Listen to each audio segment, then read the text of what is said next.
Hello बच्चों, आज हम पढ़ेंगे हिस्ट्री का चैप्टर फर्स्ट। ठीक है, तो हिस्ट्री का चैप्टर फर्स्ट पढ़ने वाले हैं। पढ़ने से पहले मैं आपको बताने वाली हूँ कि पढ़ने का तरीका क्या होता है। तो जैसे कि आप कहोगे कि मैम पढ़ने का तरीका क्या होता है, किताब उठाओ और रीड कर लो उसको, वो हो गया, पढ़ लिया हमने। बट उससे क्या होता है कि जब हम एग्जाम्स में जाते हैं तब क्या होता है कि हम भूल जाते हैं चीजों को। और हिस्ट्री में तो इंपॉर्टेंट क्या होती है, डेट्स वगैरह, और नाम भी तो ऐसे अजीब अजीब से होते हैं, है ना। तो वो सबको क्या होता है, हम भूल जाते हैं। बट अगर हम उनको एक कहानी के रूप में याद करें, ठीक है, जैसे हम कैसे सुनते थे बचपन में। अगर हम बचपन में जैसे कहानियां सुनते थे अपने बाबा दादी से, तो हमें अभी तक याद है। अगर हम उसी तरीके से उनको याद करें, ठीक है, उसी तरीके से पढ़े, तो क्या होगा, वो लंबे समय तक याद रहेंगी। ठीक है, तो मैं आपको हिस्ट्री इसी तरीके से पढ़ाने वाली हूँ कि वो आपको लंबे समय तक याद रहे और आपको कंसेप्ट ज्यादा क्लियर हो। ठीक है, तो इसी तरह से हम स्टार्ट करेंगे चैप्टर फर्स्ट, जिसमें हम पढ़ते हैं फ्रांसीसी क्रांति के बारे में, यानी फ्रेंच रेवोल्यूशन। ठीक है, अब हम पढ़ रहे हैं फ्रेंच रेवोल्यूशन, फ्रांसीसी क्रांति। तो हम कहानी के रूप में स्टार्ट करते हैं। जैसे हम कहानी सुनते थे कि एक देश होता है और वहां पे राजा होता है, रानी होती है। ठीक है, तो सेम इसमें है। इसमें हम एक देश की बात कर रहे हैं, फ्रांसीसी क्रांति, तो किसके बारे में बात करेंगे, फ्रांस के बारे में। तो यहाँ पे हम बात कर रहे हैं किसके बारे में, फ्रांस के बारे में। ओके, तो एक देश है जिसका नाम है फ्रांस।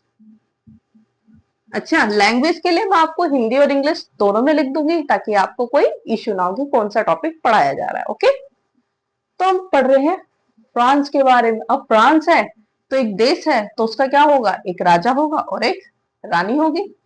तो एक राजा हो गया और एक रानी हो गई, है ना। अब एक राजा है और एक रानी है। ठीक है, अच्छा, राजा का नाम क्या है, राजा का नाम है लुइस 16।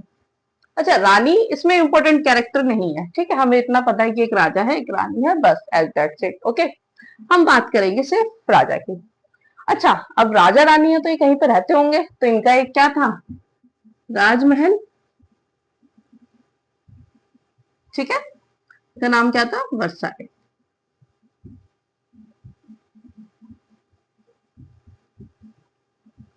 ये है इनके राजमहल का नाम।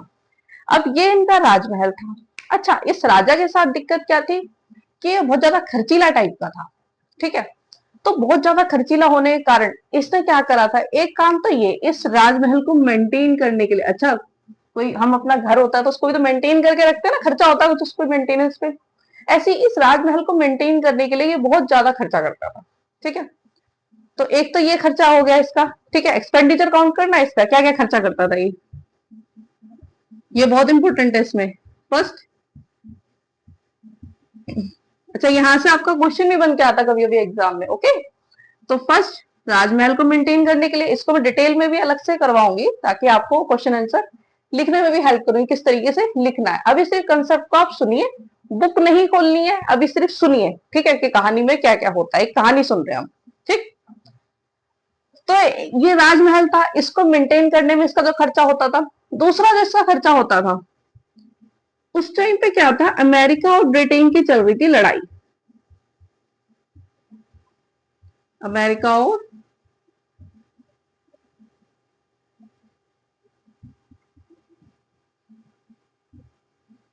ब्रिटेन की। ठीक है, अमेरिका और ब्रिटेन की क्या चल रही थी, लड़ाई।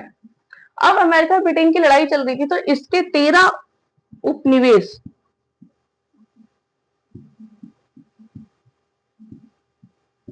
किसके पास कब्जे पे थे, ब्रिटेन के पास। तो इसने क्या करा, हेल्प करी फ्रांस ने इनकी, कि भाई हम आपके 13 उपनिवेश यहां से छुड़वा देंगे। ठीक है, तो इसने यहाँ पे इनकी हेल्प करी। अब जब भी हम हेल्प करते हैं, लड़ाई के लिए जाते हैं, तो हमें वेपन्स वगैरह चाहिए होते हैं। उन वेपन्स वगैरह के लिए इसने क्या करा, बहुत ज्यादा खर्चा करा। ठीक है, तो इसके हो गए यहाँ पे 2 खर्चे। ठीक है, तो इसने बहुत ज्यादा वहां पे खर्चा करा, तो जिसकी वजह से इसका क्या हुआ, इसका पहले था 2 अरब लिरवे का कर्ज था। ठीक है, जो बढ़कर अब क्या हो गया, 10 अरब लिरवे से भी ज्यादा का हो गया था। ठीक है, तुम्हारा हो गया 10 अरब लिरवे, इससे भी ज्यादा का हो गया था इसके ऊपर कर्जा। ठीक है, अब अगर कर्जा बढ़ता है तो हमें क्या चाहिए होती है, इनकम चाहिए होती है ना।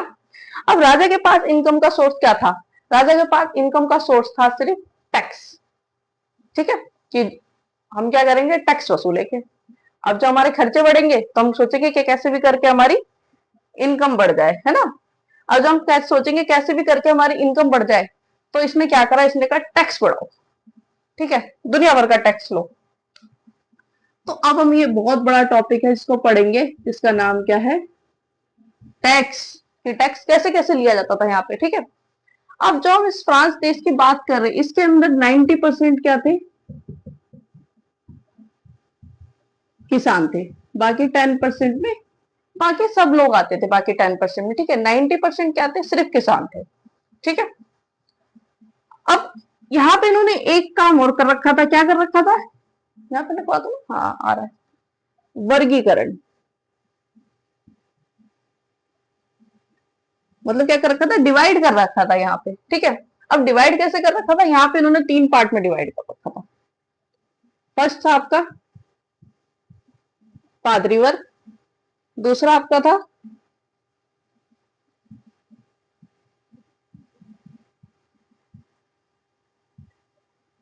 कुलीन वर्ग, तीसरा आपका था आम जनता, और आपके किसान हुए, ठीक है।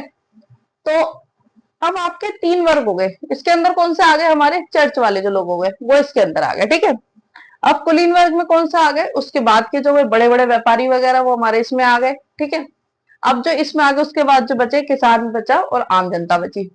अब उसने इसमें क्या किया, उसने इसमें ये किया कि इसके अंदर इसने ये कहा कि जो भी मतलब टैक्स देंगे, ये जो 2 पोर्शन हो गए हमारे, ये 2 बंदे क्या थे, टैक्स फ्री थे,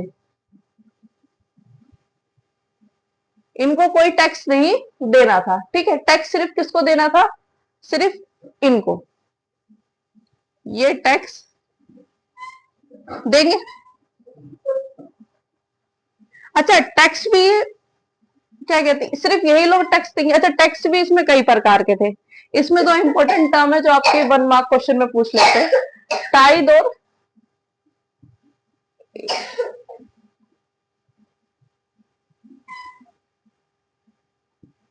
एक मिनट,